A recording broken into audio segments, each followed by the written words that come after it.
natin ang ating TB Awareness Proud video. Sino-sino nga ba ang mga taong atris sa TB? Ito yung mga may diabetes o mataas ang blood sugar, mababa ang immune system, malnourished o mababa ang timbang, tapos yung mga naninigarilyo.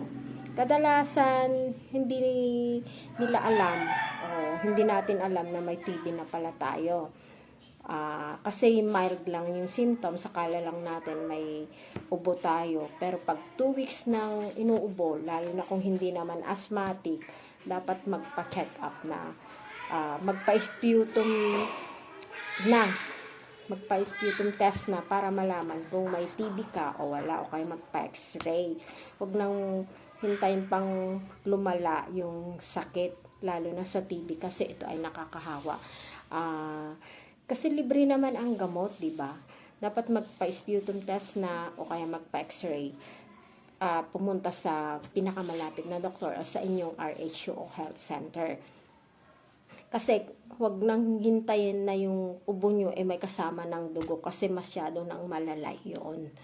Kaya pa-check up na o magpa-sputum test na kapag 2 weeks nang inuubo. Diba mga bakit?